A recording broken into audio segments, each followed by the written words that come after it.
Hi. If you clicked on this video, then you've obviously read the caption below, and you yourself are young and dumb. And that's okay. We all are at some point or in some time of life.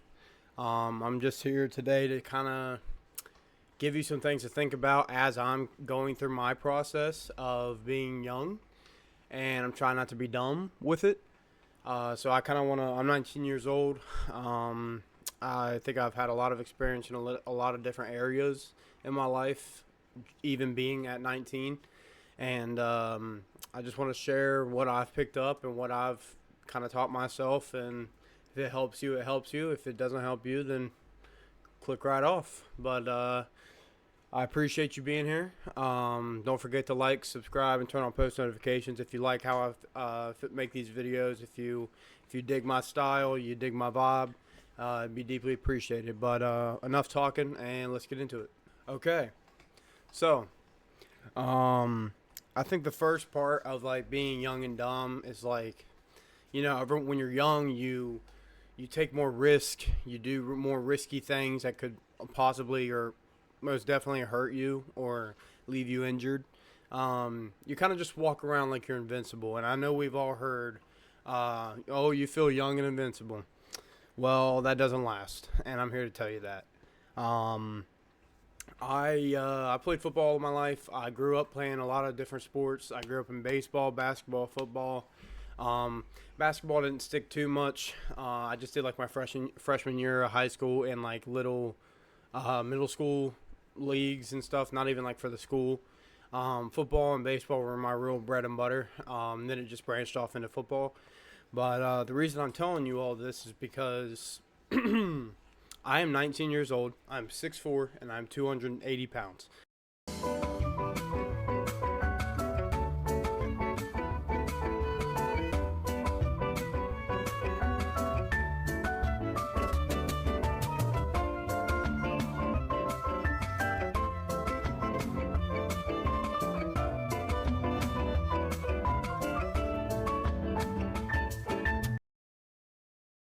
Say it. And the reason I'm telling you that is because I should not be having aches and creaks in my bones and like feel like I have arthritis in my hands and my right wrists already. I shouldn't have back problems out the yin yang already. At 19, I just got out of high school, year 24. I have already endured two fractures in my vertebrae and one in my L3 and one in my L4. And I also have had a number of concussions over the years of playing football, which is never good, but, those take time to add up to be, like, real, threatening. But then I separated my shoulder first game of my junior year, and that was like a level 2, level 3 separation, I think, if I can remember right.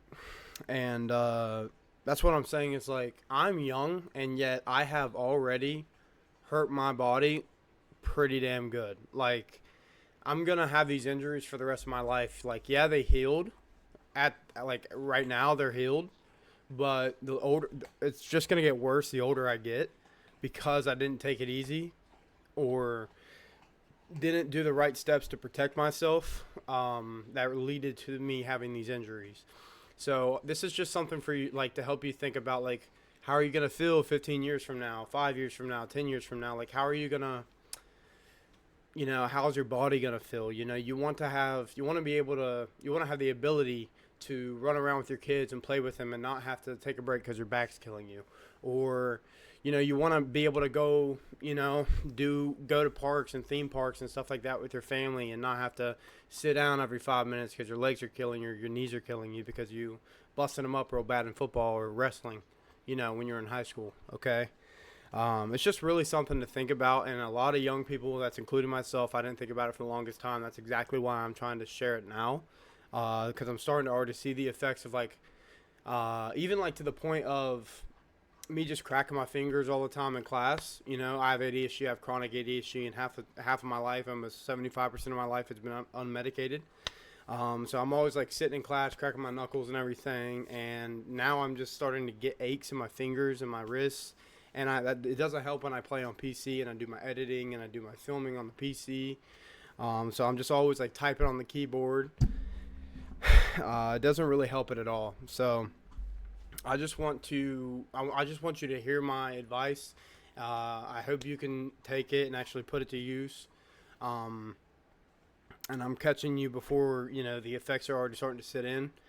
Um, but yeah, man. I mean, we all got one body.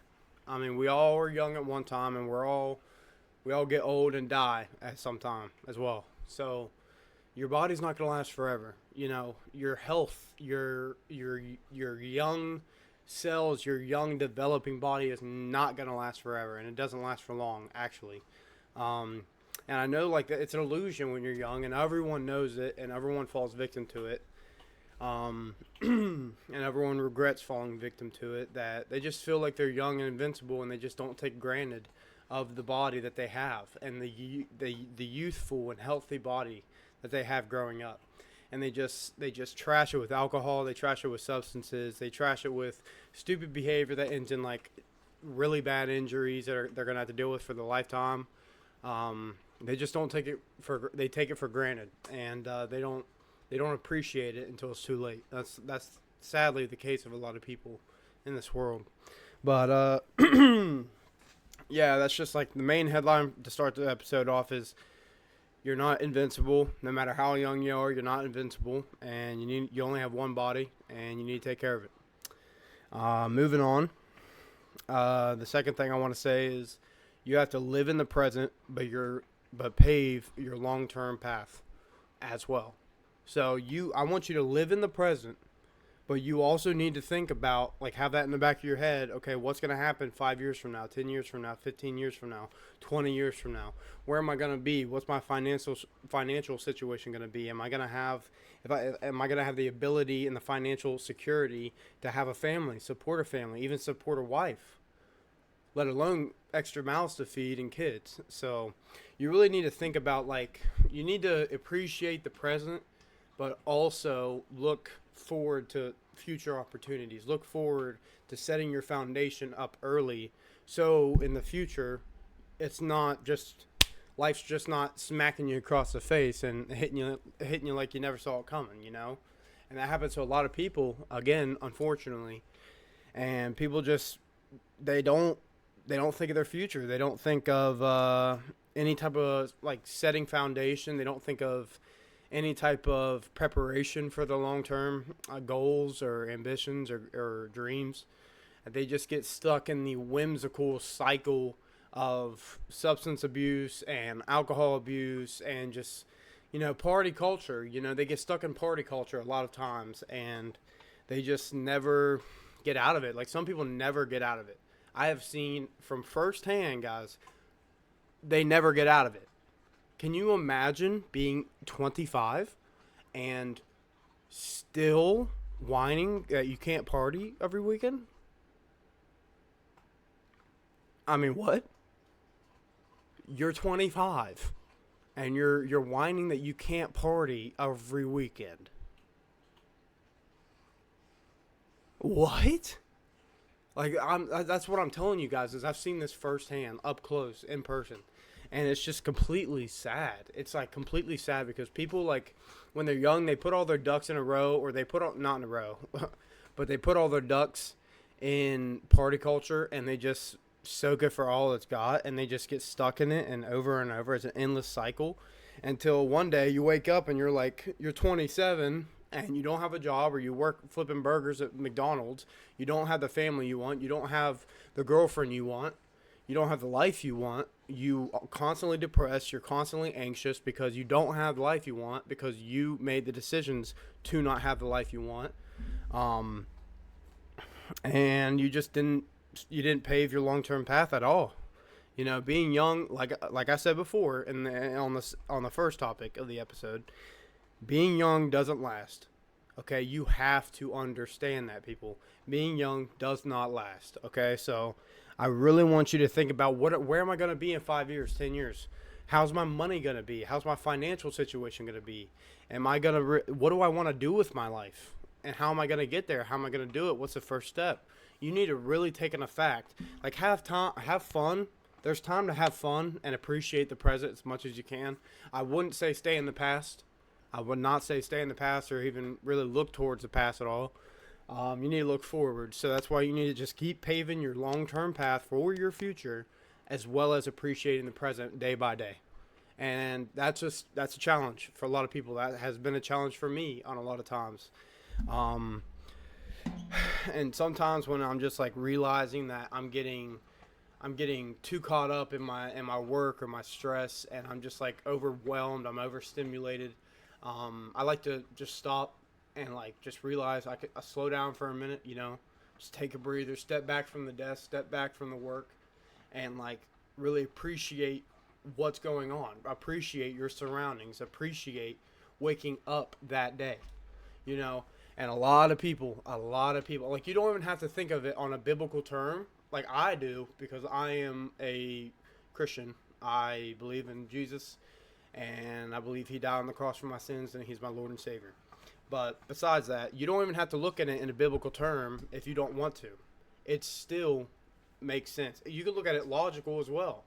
It still makes sense. Okay?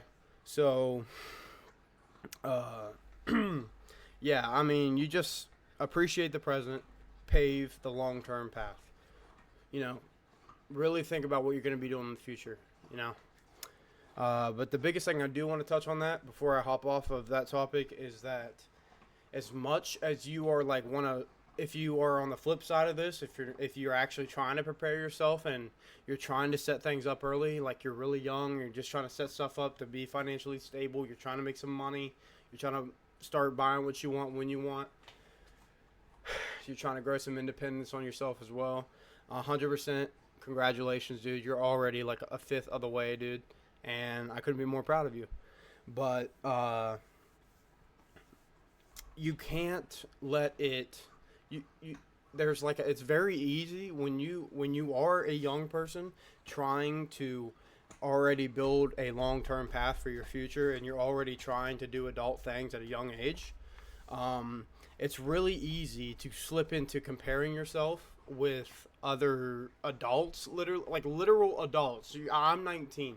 I was judging myself and comparing myself at 17 when I was working my ecom business and I was trying to do drop shipping. I was comparing myself with like 22, 23, 25 years old, or 25-year-old, sorry. And like I just had to take a step back again. I just said, I had to step back from the desk and realize, hold up. Say, hold up, wait a minute, something ain't right. These guys have had like at least 5, 6, 7 years on me of experience. I mean, they have had the time to be where they are. Why am I comparing myself at 17 years old and still in high school? Why am I comparing myself to 19-year-olds, 21-year-olds, 25-year-olds that seem to have it all, and they just want to they just want to content bait everybody with their rich cars or their expensive cars, their rich lifestyles, their entitled behavior. Like they just want to clickbait everybody for content purposes and for monetization. And I just really had to step back and realize like how easy it is to really slip into comparing yourself with other people that are on a complete different path than you, that are on a complete different timer than you. Okay? They are not on the same timer or the same test that you are. You have to realize that. Okay? You're comparing yourself with people that aren't even doing the same test. Okay? Here's an analogy for you, okay? You're sitting in class and your teacher hands out tests, right? And your buddy over here, he's smart. You're a little dumber. You don't really understand. You didn't study or whatever. You're judging his test. You're comparing his test with yours. You're comparing his answers with yours. So he marks A on number 1. You mark A on number 1. He marks B on number 2. He marks B on number 2. You mark B on number 2. Okay? And then you find out in the middle of the test that every single person has got a different test for a different subject. Can you imagine the brain fuck you would have? Forgive my language, but can you imagine the brain fuck you would have? You just sat there comparing yourself this entire class period, this entire test period, to this guy's answers beside you, because you got in your head and you did that to yourself, and then now you find out that he wasn't even doing the same test you were doing. Can you imagine? Can you imagine the flabbergasting brain fuck you would have, bro? That's what I'm saying.